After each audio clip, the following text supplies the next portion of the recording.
नमस्कार, लोकसंदेश न्यूज चॅनलमध्ये आपलं स्वागत आहे. पाहूयात आजची विशेष बातमी. डोंबिवली शहर परिसरातील वाढत्या वाहतूक कोंडीच्या समस्येवर महाराष्ट्र नवनिर्माण सेनेने मनसे आक्रमक भूमिका घेतली आहे. शहरातील कोपर उड्डाणपूल, ठाकुर्ली उड्डाणपुलासह विशेषतः कल्याण शीळ रोड ते शीळफाटा मार्ग आणि एक्सपेरिया मॉल परिसरातील प्रचंड वाहतूक कोंडीमुळे नागरिक प्रवासी पूर्णपणे त्रस्त झाले आहेत.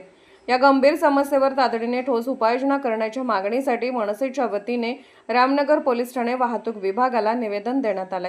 कल्याण शीळ रस्त्यावर आणि मॉलच्या आसपास दररोज वाहनाच्या लांबच लांब रांगा लागत असल्याने चाकरमान्यांचे अतोनात हाल होत असून रुग्णवाहिकांसारख्या आपत्कालीन सेवाही अडकून पडत आहेत.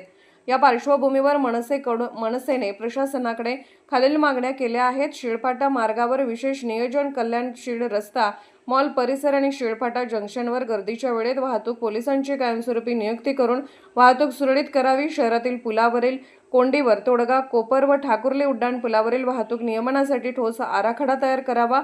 बेशिस्त पार्किंगवर कारवाई, मुख्य रस्त्यावर आणि चौकामध्ये अडथळा ठरणाऱ्या अनधिकृत बेशिस्त पार्किंगवर कडक कारवाई करण्यात यावी. नागरिकांच्या दैनंदिन त्रासाची वाहतूक पोलीस स्थानिक प्रशासनाने तातडीने दखल घेऊन मार्ग काढावा, अन्यथा मनसे स्टाईलने तीव्र आंदोलन छेडण्यात येईल असा इशारा यावेळी देण्यात आला. रणजित वाकळे, लोकसंदेश न्यूज, डोंबिवली, ठाणे. अशाच विशेष घडामोडींसाठी आमच्या YouTube चॅनलला सबस्क्राईब करा, फेसबुक पेजला लाईक करा आणि इन्स्टाला फॉलो करा.